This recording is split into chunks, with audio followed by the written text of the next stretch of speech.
నమస్తే బల్గం టీవీకి స్వాగతం. నేను విశ్రవంతి. నిన్న ప్రజావాణి సందర్భంగా మన రాజన్న సిరిసిల్ల జిల్లా కలెక్టర్ కార్యాలయానికి చాలా మంది కూడా బాధితులు వచ్చారు. అలాగే వాళ్ళ సమస్యల్ని కూడా వినియోగించుకున్నారు.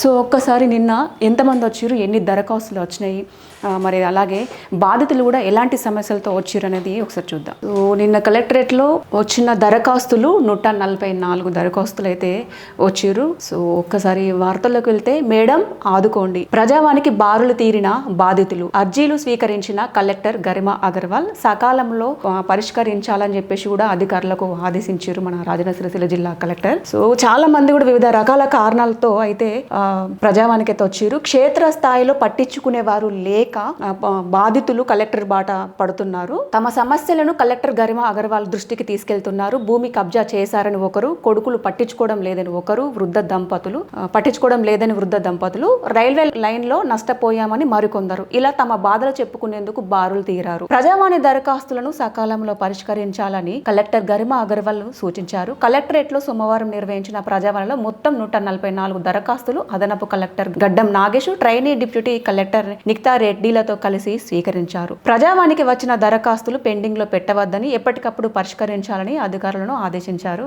జిల్లా కలెక్టర్ గరిమా అగర్వాల్ గారు. నిన్ననైతే కలెక్టరేట్ లో దరఖాస్తులు అయితే 144 వచ్చినాయి. ఏవి కూడా పెండింగ్లో పెట్టద్దు, ఎప్పటికప్పుడు వాటిని పరిష్కరించాలని చెప్పేసి ఆదేశించారు. కాకపోతే అక్కడ ఉన్న అధికారులు మాత్రం కలెక్టర్ ఉన్నంతసేపే అక్కడ సైలెంట్గా ఉంటున్నారు. ఆమె కొంచెం అటు వెళ్ళిందంటే మాత్రం మొబైల్ ఫోన్లు చూసుకుంటూ కొంచెం నిర్లక్ష్యంగా ప్రవర్తిస్తున్నారు. ఈ మధ్య కాలంలో మనం కూడా చూసాము, మనం కూడా వార్త కూడా చెప్పడం కూడా జరిగింది ఆ సమస్య గురించి. సో అధికారులు వెంటనే అర్జీలు తీసుకుంటున్నారు కాబట్టి వెంటనే పెండింగ్లు పెట్టద్దు, వాటిని సమస్యను పరిష్కరించండి. సో ఇంకా చాలా దరఖాస్తులు ప్రతి సోమవారం కూడా వివిధ రకాలతో ప్రజలు కలెక్టరేట్కి వచ్చి సమస్య పరిష్కరిస్తారు, మాకు న్యాయం జరుగుతుందని చెప్పేసి అయితే వాళ్ళు రావడం అయితే జరుగుతుంది. అలాగే దరఖాస్తులు కూడా పెట్టుకుంటున్నారు. సో ఇప్పటికైనా అధికారులు స్పందించి వాళ్ళకు న్యాయం చేయాలని చెప్పేసి కూడా కోరుకుంటున్నాను. సో అలాగే కలెక్టర్ గారు కూడా ప్రతిరోజు కూడా ఎప్పటికప్పుడు సమస్యల్ని పరిష్కరిస్తున్నారు. ఎప్పటికప్పుడు అధికారులు కూడా వారు చెప్పడం కూడా జరుగుతుంది. ఎందుకంటే పెండింగ్లు పెట్టద్దు, ప్రజలకు వీలైనంత తొందరగా న్యాయం చేయాలని చెప్పేసి కూడా కలెక్టర్ గారు కూడా ఆదేశిస్తున్నారు. అలాగే మరొక వార్త, నేను ఇందాక చెప్పినట్టు కొడుకులు పట్టించుకోవడం లేదని చెప్పేసి వృద్ధ దంపతులు కూడా వచ్చారు. సో అసలు వారి సమస్య ఏంటో ఒకసారి మనం కూడా చూద్దాము.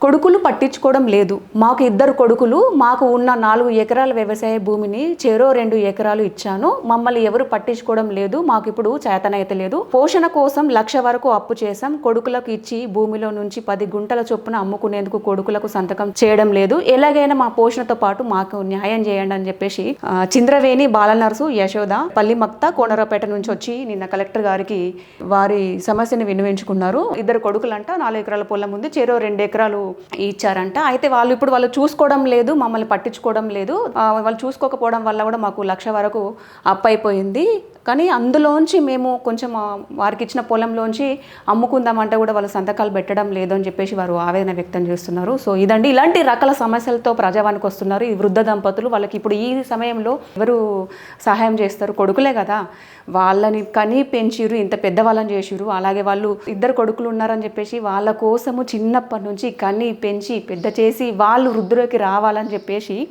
వాళ్ళ కోసం ఎంతో కష్టపడి శ్రమించి భూములు, జాగలు, ఆస్తులు పోగేసిర్రు. వాళ్ళు లైఫ్లో అంటే వృద్ధులు అయినప్పుడు కూడా వాళ్ళు మమ్మల్ని చూసుకుంటారని ఒక ధైర్యంతో చెరో 2 ఎకరాలు కొడుకులకు ఇస్తే ఆఖరికి వస్తే కొడుకులు ఈ విధంగా వీళ్ళను చూసుకోవడం, ఇది ఎంతవరకు న్యాయము? సో మాకు న్యాయం కావాలని చెప్పేసి మన రాజన్న సిరిసిల్ల జిల్లా కలెక్టరేట్కి వృద్ధ దంపతులు వచ్చి కలెక్టర్ మేడంకి విన్నవించుకున్నారు. సో ఒకసారి మరి వీరి సమస్య కూడా ఎంతవరకు న్యాయం చేస్తారో అధికారులు వేచి చూడాలి.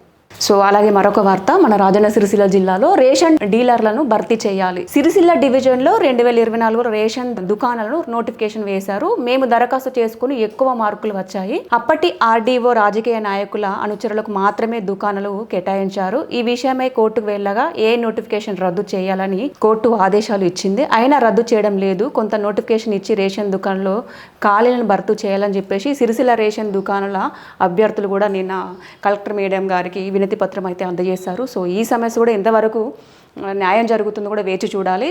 ఇలాంటి రకాల సమస్యలతోనైతే కలెక్టర్ మేడం దగ్గరికి అయితే రావడం అయితే జరుగుతుంది. సో చాలా రకాలు, అంటే ఇది ఒక్కటే కాదు, చాలా రకాల సమస్యలతోనైతే కలెక్టర్ మేడంని కలుస్తున్నారు, వినతి పత్రం అందజేస్తున్నారు. అందులో ఎంతవరకు న్యాయం జరుగుతుంది, ఎన్ని సమస్యలు పరిష్కారం అవుతున్నాయో కూడా ఒక్క క్లారిటీ కూడా లేదు. ఇంకొక వార్త, అంటే నిన్న సోమవారం కదా, ఇన్ని రకాల సమస్యలతో వచ్చిర్రు. కొంతమంది పెన్షన్ మంజూరు చేయండి అని చెప్పేసి, కొంతమంది నష్టపరిహారం చెల్లించండి అని చెప్పేసి. ఈ నష్టపరిహారం ఏంటి అంటే, వెమ్లవాడలోని రైల్వే స్టేషన్ కింద పోతున్న భూములకు నష్టపరిహారం చెల్లించాలని ఆఫీసుల చుట్టూ తిరిగినా ఎవరు పట్టించుకోవడం లేదు. రైల్వే నిర్వాసితుడు మిట్ల ఓదయ్య భవనంపై నుండి చావు బతుకుల మధ్య కొట్టుమిట్టాడుతున్నాడు. ఇప్పటికైనా భూములు కోల్పోయిన నిర్వాసితుల సెక్షన్ 39 ప్రకారం పరిహారం చెల్లించాలని చెప్పేసి మనకు సిరిసిల్లకి రైల్వే స్టేషన్ రాబోతుంది. సో వీరైతే భూమిని రైల్వే స్టేషన్ కోసం కేటాయించారు, కానీ ఇప్పటివరకు నష్టపరిహారం చెల్లించలేరని చెప్పేసి వీరు కూడా కలెక్టర్ మేడం గారికి అర్జీ పెట్టడం అయితే జరిగింది. వీరైతే పెన్షన్ మంజూరు చేయండి అని చెప్పేసి కూడా కొంతమంది, అంటే ఇతంది ఇంద్రమ్మ కాలనీ అట, జాదవ్ వాల్య నాయక్, మాది తంగలపల్లి మండలం ఇంద్రమ్మ కాలనీ, కేసీఆర్ నగర్. నాకు 2 ఏళ్ల క్రితం కాలుకి ఇన్ఫెక్షన్ అయ్యింది, కుడికాలు తొలగించారు, అప్పటి నుంచి ఇంటి వద్దనే ఉంటున్నాను, నాకు దివ్యాంగుల పెన్షన్ ఇప్పించండి అని చెప్పేసి కూడా నిన్న కలెక్టర్ మేడం గారికి అర్జీ ఇవ్వడం అయితే జరిగింది. సో చాలామంది, ఇవే కాకుండా చాలామంది కూడా ఎన్నో సమస్యలతో వస్తున్నారు. సో అసలు నిన్న నేను చెప్పినట్టు అసలు ఏ సమస్య కూడా పరిష్కారం కావడం లేదు. కలెక్టర్ మేడం గారు కూడా వెంటనే పరిష్కరించాలి, పెండింగ్ పెట్టద్దని చెప్పేసి కూడా వారు కోరుతున్నారు. అయినా కూడా అధికారులు కూడా ఒక్క సమస్యను కూడా పట్టించుకోవడం లేదు, మొద్దు నిద్రపోతున్నారని చెప్పచ్చు. నిజంగా చెప్పాలంటే ఎప్పుడు చూడు మొబైల్ ఫోన్లో, లేదంటే లంచ్ బ్రేక్ టైంలో కూడా ఒక 1 అవర్ పోవాల్సింది కూడా 2-3 గంటలు పోతున్నారు. ఏమన్నా అంటే మేము ఇక్కడ లేము, మేము డ్యూటీలో బయట ఉన్నాము, ఇక్కడ ఉన్నాము, అక్కడ ఉన్నామని చెప్తున్నారు. సో ఒక్కసారి కలెక్టర్ మేడం గారు, అధికారులు వారు ఏం చేస్తున్నారు, ఏ టైంకి వస్తున్నారు, ఎన్ని సమస్యలు వారు పరిష్కరిస్తున్నారు అనేది ఒక్కసారి దృష్టి పెట్టి చర్య తీసుకోవాల్సిందిగా కోరుతున్నాను.